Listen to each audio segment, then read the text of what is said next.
Okay, good morning, everybody. This is candidate Congressman John Kitover running the 16th District. I will be reading to you from the Enchiridion, the golden sayings of Epictetus. These are the discourses of Epictetus. I hope you enjoy.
Okay, this is the wisdom of Epictetus read by candidate Congressman John Kitover.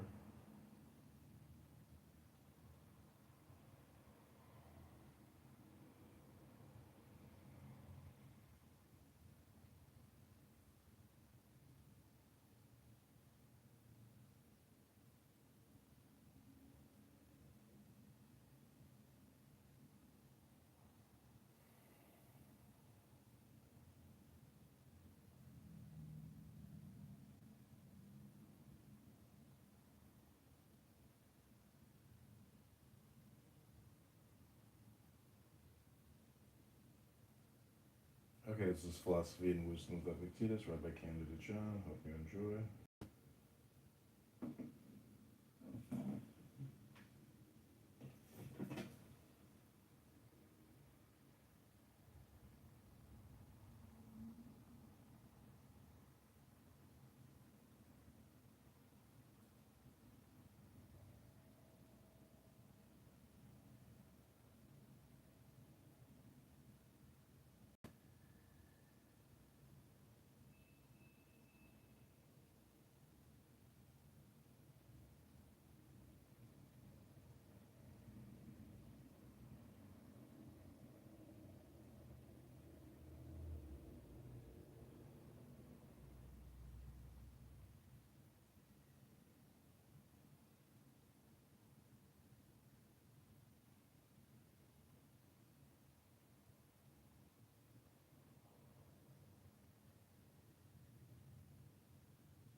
Okay, this is Philosophy and Wisdom of Epictetus by candidate John.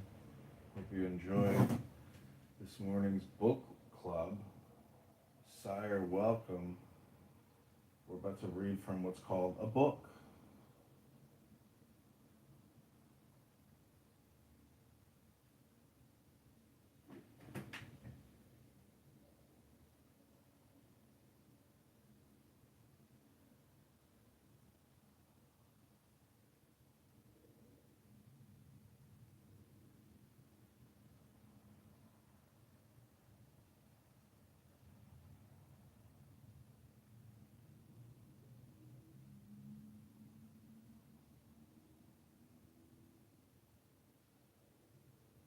Okay, this is Wisdom, Philosophy, Meditation of Epictetus. Read by candidate John. Hope you enjoy.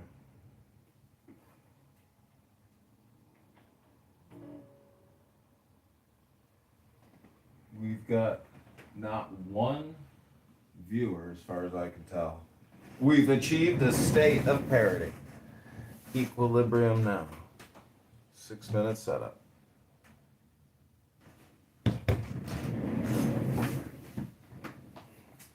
to try to go to a different room, see if we can read something.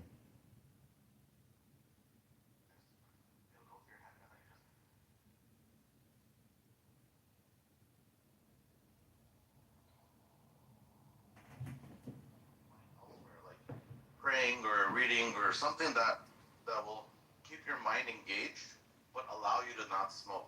Like you just make that switch and then you can just fast for like a day or 2 days, just like fruit and water or milk and water or milk and fruits. You should be fine. The fasting really helps. It really burns, like you'll see that your stomach will start not be on fire, but you'll feel that fire in your stomach and that will help you.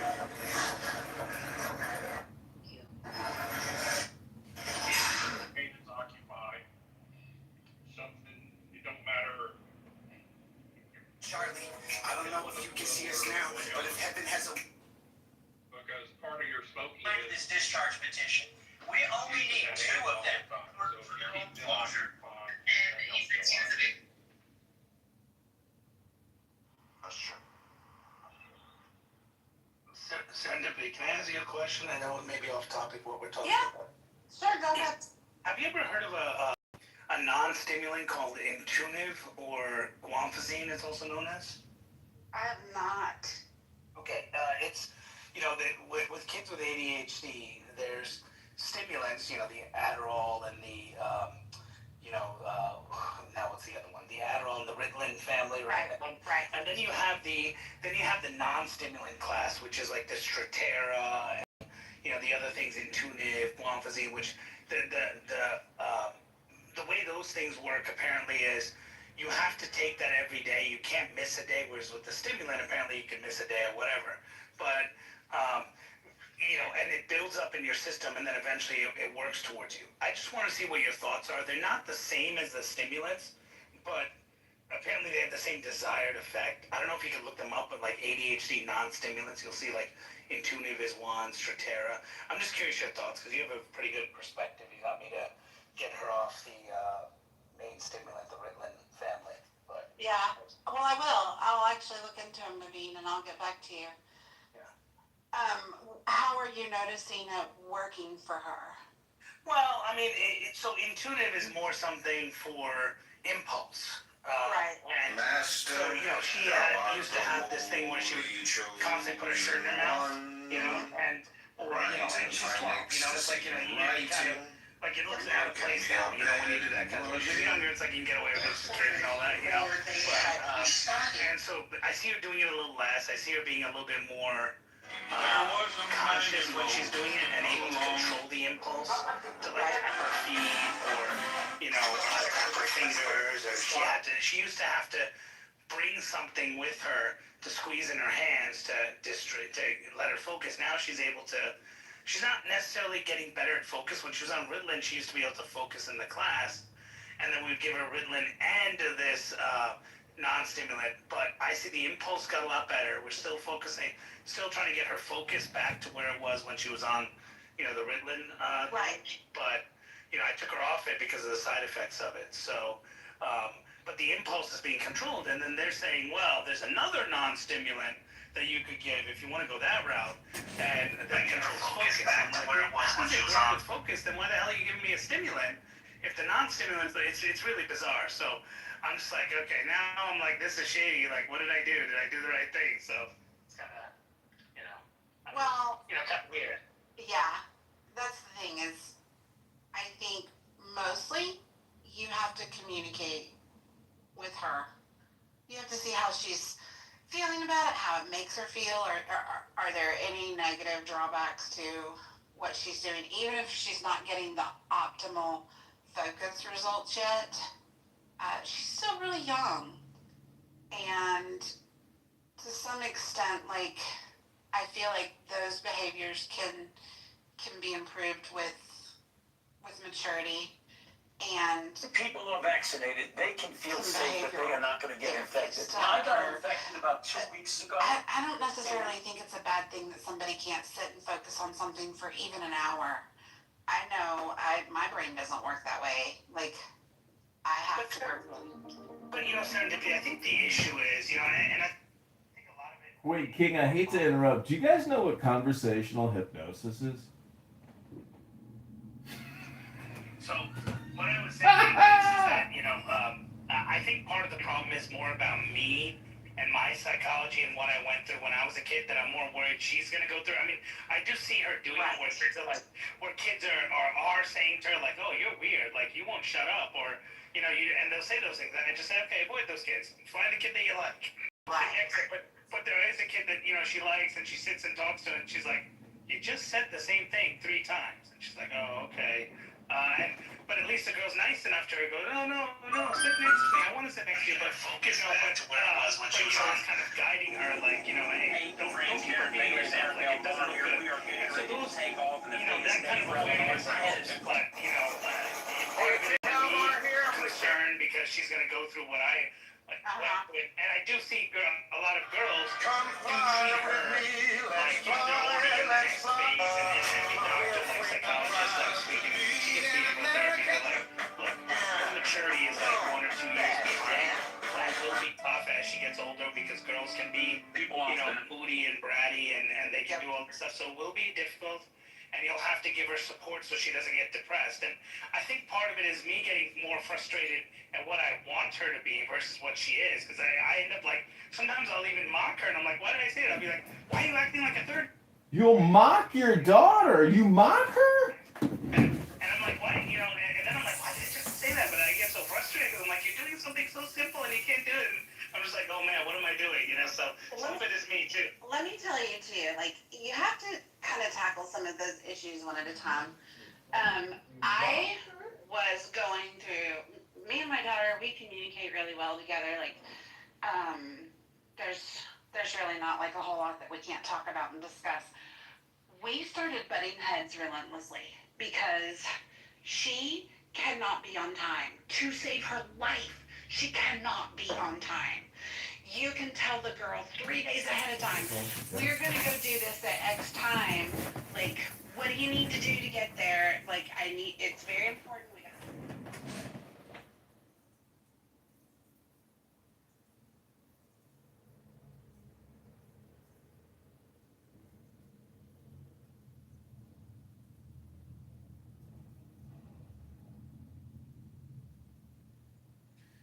The joke's on you.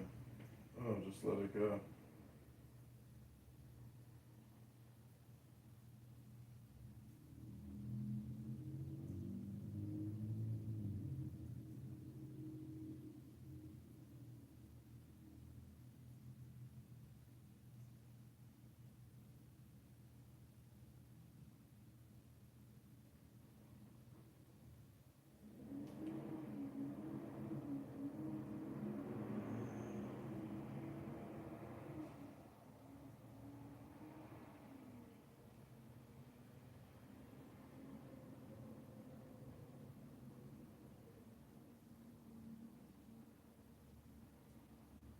Mother, she was in such disbelief. She couldn't believe it. And the way the man just held this 6-year-old daughter in his hands. That doesn't break your heart to want.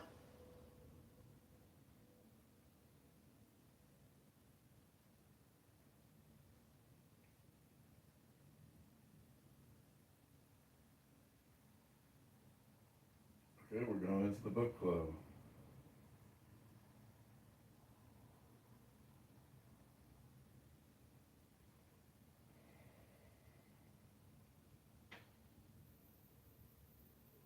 Okay, this is Epictetus' Wisdom and Philosophy.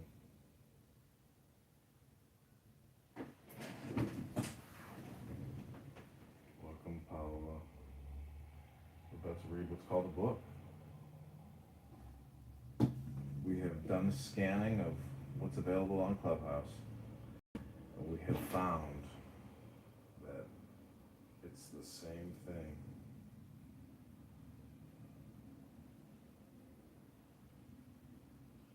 Damn, so in Great Britain, if you don't have a digital ID, you can't work there. They're gonna starve out their illegal immigrants.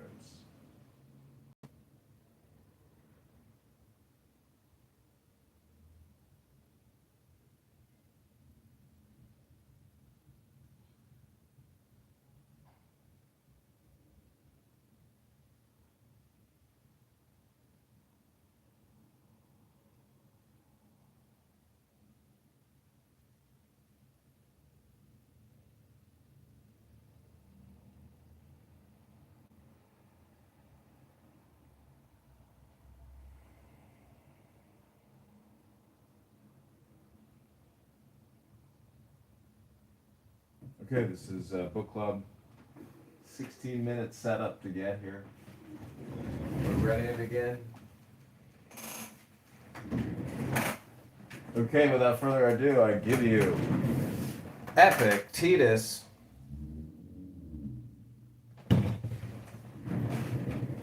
This is just going to be 60-second snippets, and we're going to be creating clips on YouTube. These are the golden sayings.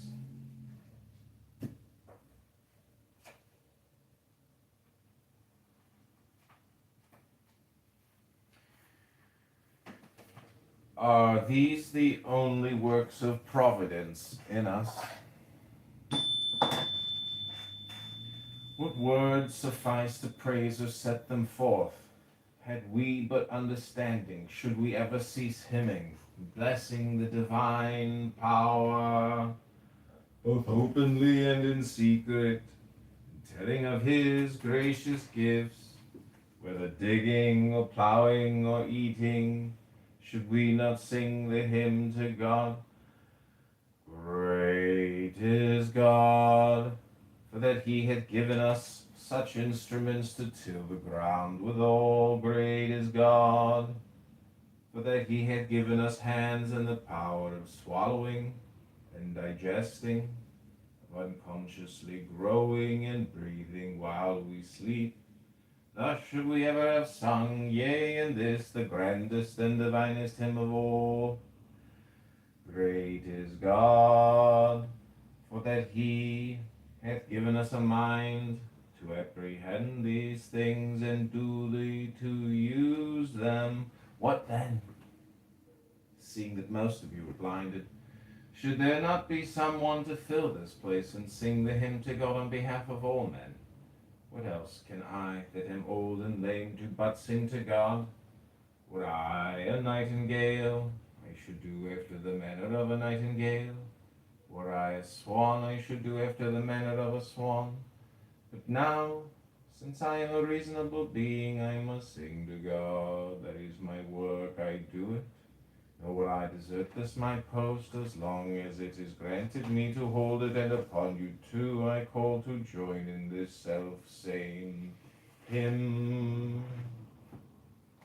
Okay, that's part one of Epictetus. This is your morning intelligence meditation on knowledge, philosophy, and wisdom with Candidate John, reading to you from what's called a book. People don't know what books are anymore. They just do conversational hypnosis with each other. They just talk all the time about nothing. No real intelligence. Here we go. Part two.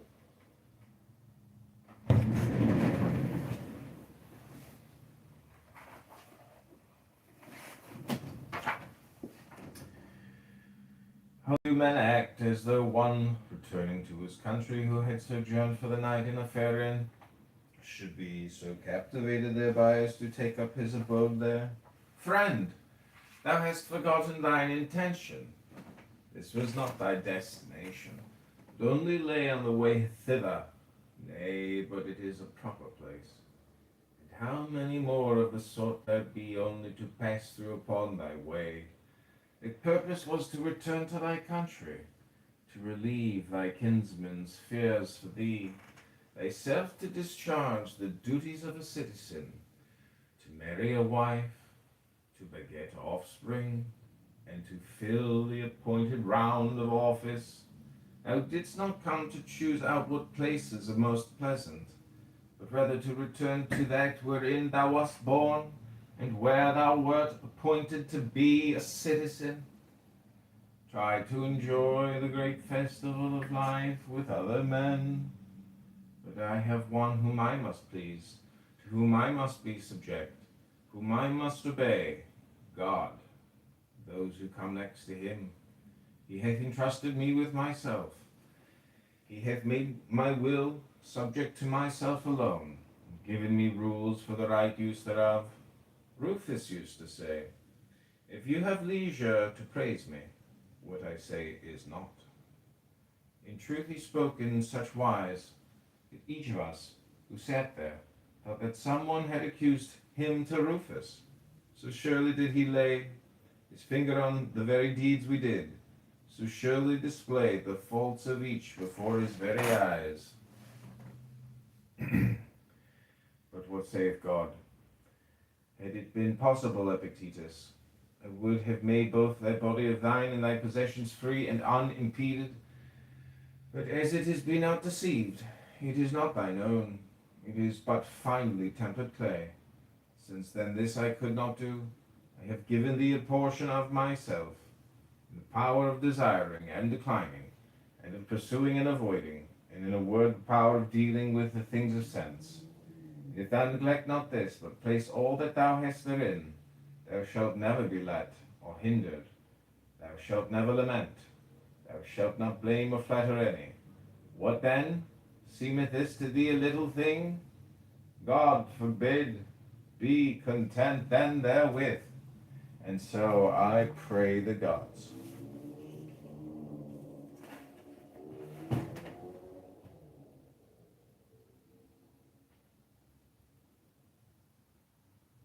That is part 2 of Epictetus.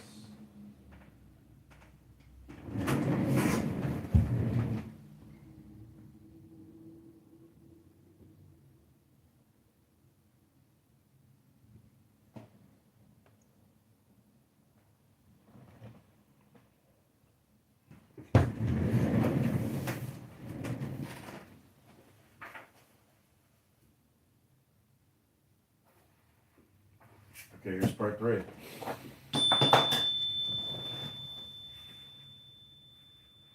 What saith Antisthenes? Hast thou never heard? It is a kingly thing, Osiris, to do well and to be evil spoken of. Aye, but to debase myself thus were unworthy of me. That, said Epictetus, is for you to consider, not for me. You know yourself what you are worth in your own eyes, and at what price you will sell yourself. For men sell themselves at various prices. This was why, when Florus was deliberating whether he should appear at Nero's shows, taking part in the performance himself, Agrippinus replied, appear by all means. And when Florus inquired, but why do not you appear? He answered, because I do not even consider the question. For the man who has once stooped to consider such questions and to reckon up the value of external things is not far from forgetting what manner of man he is. Why? What is it that you ask of me? Is death preferable of life or life? I reply, life. Pain or pleasure? I reply, pleasure.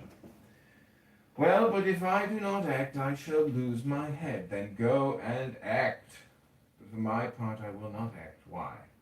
Because you think yourself but one among the many threads which make up the texture of the doublet. You should aim at being like men in general, just as your thread has no ambition either to be anything distinguished compared with the other threads. But I desire to be the purple, that small and shining part which makes the rest seem fair and beautiful. Why then do you bid me become even as the multitude? Then were I no longer the purple. If a man could be thoroughly penetrated as he ought, with this thought that we are all in a special manner sprung from God, and that God is the Father of all men as well as of gods, full surely he would never conceive aught ignoble or base of himself. Okay, this is part 3 of Epictetus, founder of the Stoic school of philosophy. Hope you're enjoying this morning meditation with candidate John Kitover. Go to johnforcongress.com.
Okay, it's part 4.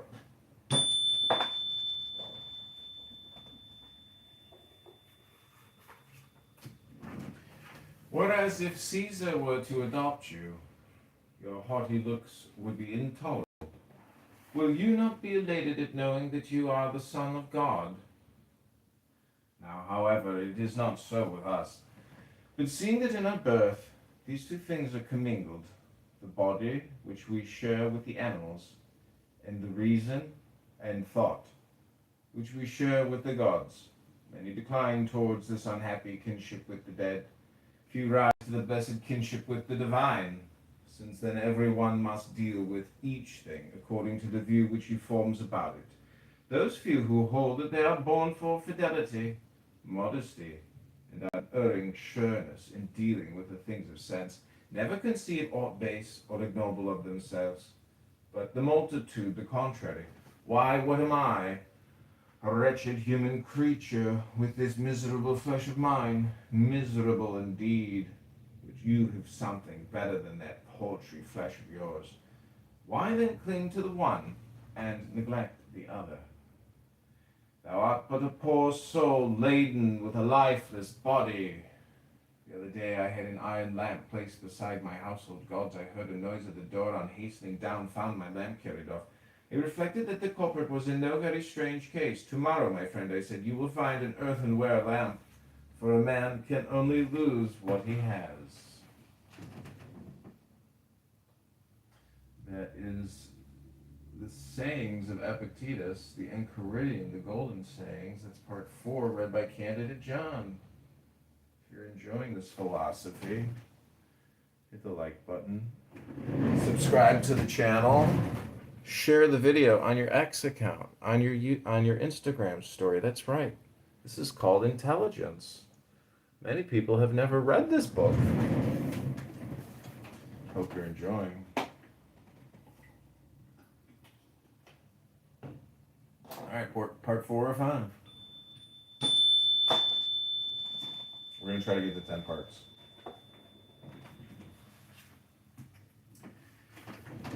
The reason why I lost my lamp was that the thief was superior to me in vigilance. He paid, however, this price for the lamp, that in exchange for it he consented to become a thief, in exchange for it to become faithless. But God hath introduced man to be a spectator of himself and of his works, not a spectator only, but also an interpreter of them. Wherefore it is a shame for man to begin and to leave off where the brutes do. Rather he should begin then and leave off where nature leaves off in us, and that is at contemplation and understanding, and a manner of life that is in harmony with herself. See then that ye die not without being spectators of these things. You journey to Olympia to see the work of Phidias, and each of you holds it a misfortune not to have beheld these things before you die. Whereas when there is no need even to take a journey, but you are on the spot with the works before you, have you no care to contemplate and study these? Will you not then perceive either who you are unto, or unto what end you were born, or for what purpose the power of contemplation has been bestowed upon you? Well, but in life there are some things disagreeable and hard to bear, and are there none at Olympia? Are you not scorched by the heat? Are you not cramped for room? Have you not to bathe with discomfort? Are you not drenched when it rains? Have you not to endure the clamor, shouting, and such annoyances as these? Well, I suppose you set all this over against the splendor of the spectacle, and bear it patiently. What then? Have you not received powers wherewith to endure all that comes to pass? Have you not received greatness of heart, received courage, received fortitude? What care I if I am great of heart, or aught that can come to pass? What shall cast me down and disturb me? What shall seem painful? Shall I not use the power to the end for which I received it, instead of moaning and wailing over what comes to pass? There's a reading of Epictetus. It's part 5, read by Candidate John. Halfway there. We're doing 10 minutes of Stoic philosophy with Epictetus.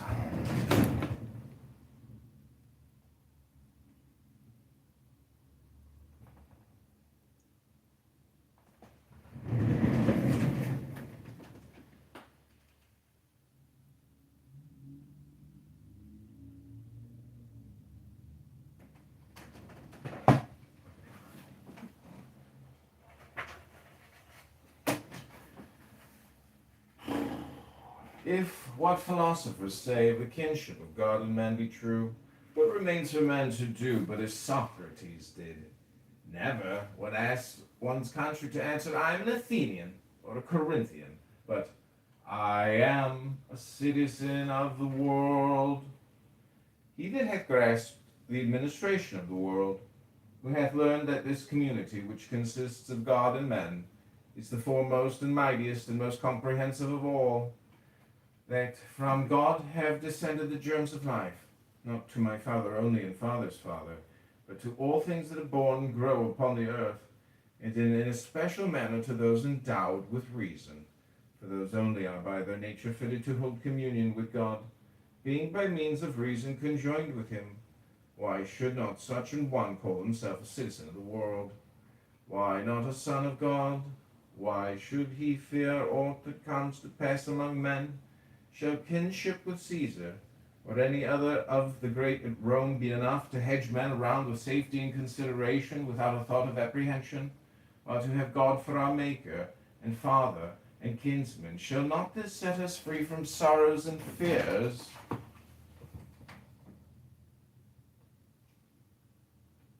Okay, that's part 6 of Epictetus. This is Candidate John doing a meditation this morning with the Enchiridion, the golden sayings and discourses of Epictetus.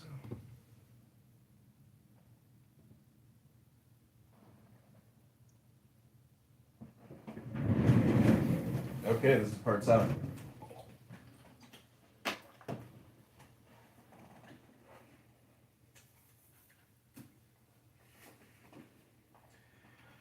I do not think that an old fellow like me need have been sitting here to try and prevent your entertaining abject notions of yourselves, and talking of yourselves in an abject and ignoble way, but to prevent there being by chance among you any such young men as, after recognizing their kindred to the gods and their bondage in these chains of the body and its manifold necessities, should desire to cast them off as burdens too grievous to be borne, and depart to their true kindred.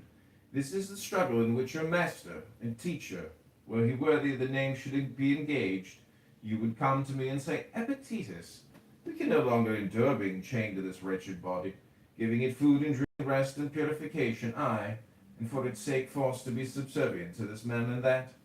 Are not these things indifferent and nothing to us? Is it not true that death is no evil? Are we not in a manner kinsmen of the gods, and have we not come from them? Let us depart thither whence we came. Let us be freed from these chains that confine and press us down. Here are thieves and robbers, tribunals, and they that are called tyrants, who deem that they have after a fashion power over us because of the miserable body and what appertains to it. Let us show them that they have power over none.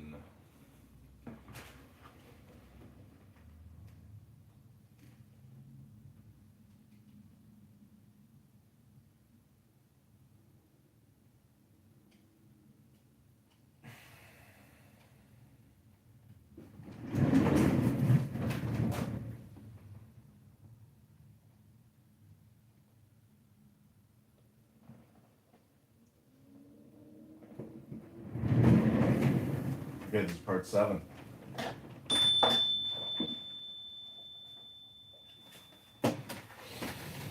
And to this I reply, friends, wait for God. When he gives the signal and releases you from this service, then depart to him. But for the present, endure to dwell in the place wherein he hath assigned you your post. Short indeed is the time of your habitation therein, and easy to those that are thus minded. What tyrant, what robber, what tribunals have any terrors for those who thus esteem the body and all that belong to it as of no account?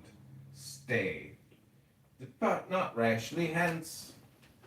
Something like that is what should pass between a teacher and ingenious youths. As it is, what does pass? The teacher is a lifeless body, and you are lifeless bodies yourselves.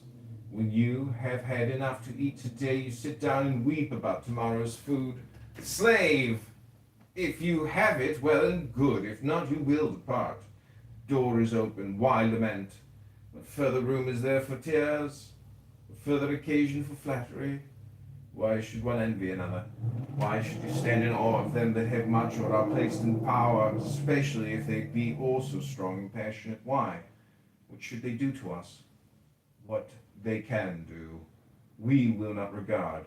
What does concern us that they cannot do? Who then shall still rule one that is thus minded?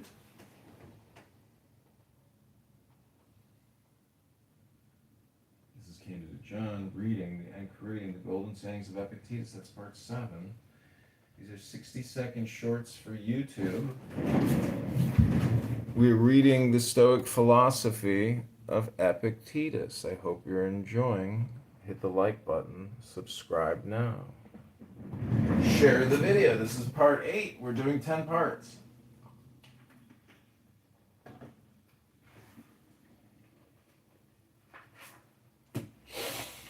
Seeing this then, and noting well the faculties which you have, you should say, send now, O God, any trial that thou wilt. Lo, I have means and powers given me by thee, to acquit myself with honor through whatever comes to pass.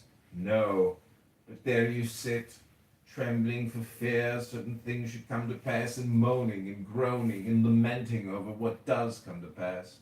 And then you upbraid the gods. Such meanness of spirit can have but one result, impiety. Yet God has not only given us these faculties by means of which we may bear everything that comes to pass without being crushed or depressed thereby, but like a good king and father, he has given us this without let or hindrance, placed wholly at our own disposition, without reserving to himself any power of impediment or restraint. Though possessing all these things free and all your own, you do not use them. You do not perceive what it is you have received, nor whence it comes, but sit moaning, groaning, some of you blind to the giver, making no acknowledgment to your benefactor, others basely giving themselves to complaints and accusations against God. Yet what faculties and powers you possess for attaining courage and greatness of heart, I can easily show you. What you have for upbraiding and accusation, it is for you to show me.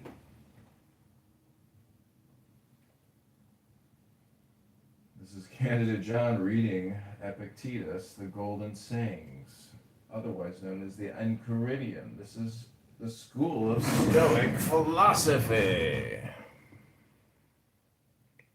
Philosophy and wisdom.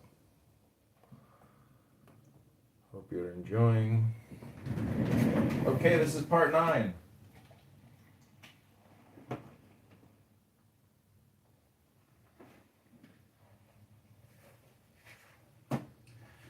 How did Socrates bear himself in this regard? How else then as became one who was fully assured that he was the kinsman of the gods? If God had made that part of his own nature which he severed from himself and gave to us liable to be hindered or constrained either by himself or any other, he would not have been God, nor would he have been taking care of us as he ought. If you choose, you are free. If you choose, you need blame no man, accuse no man. All things will be at once according to your mind and according to the mind of God. Petrification is of 2 sorts. There is petrification of the understanding and also of the sense of shame.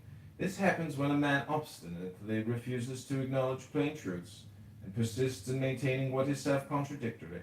Most of us dread mortification of the body and would spare no pains to escape anything of that kind. But of mortification of the soul we are utterly heedless. With regard indeed to the soul, if a man is in such a state as to be incapable of following or understanding anything, I grant you we do think him in a bad way. But mortification of the sense of shame and modesty we go so far as to dub strength of mind.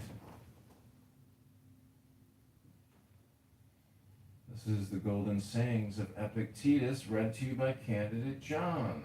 That was part 9. We are just about completed. If you're enjoying this Wisdom and Philosophy reading room in the book club, hit that like button, share, subscribe, post this live stream to your Instagram, to your X account. Don't be ashamed. I'm reading a book for you, and I hope you're enjoying. Okay, this is part 10. Here we go. If we were as intent upon our own business as the old fellows of Rome are upon what interests them, we too might perhaps accomplish something. An old man, older than I am, now superintendent of the corn market at Rome, and I remember when he passed through this place on his way back from exile, what an account he gave me of his former life, declaring that for the future, once home again, his only care should be to pass his remaining years in quiet and tranquillity. For how few years I have left, he cried, that I said you will not do.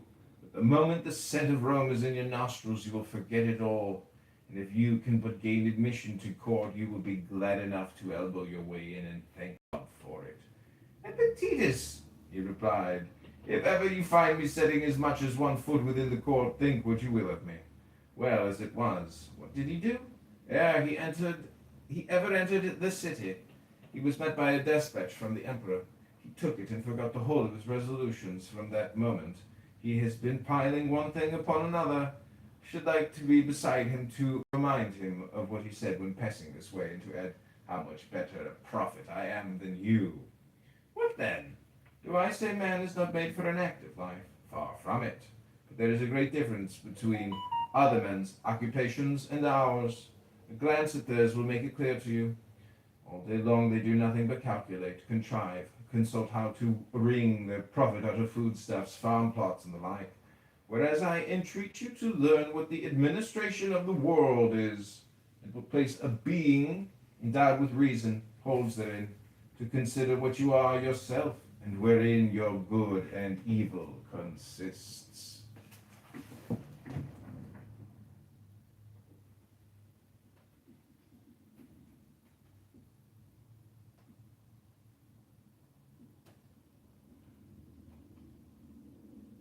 Okay, this is Candidate John. We just read 10 parts of Epictetus.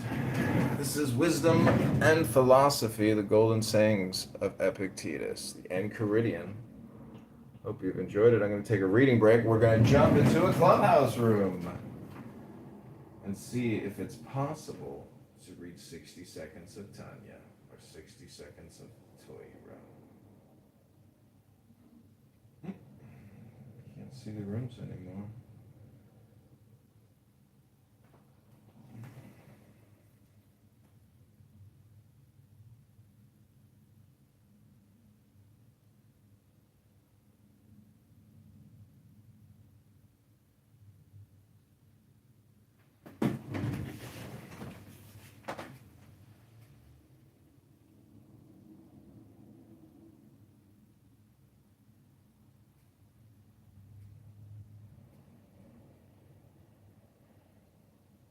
relationship with a woman from Bamba Bridge on May 28th. Show you how to get busy. Okay. Can't really see anything, so we're going to shut this down and send this recording to the printers. Hope everybody has enjoyed. Thanks so much.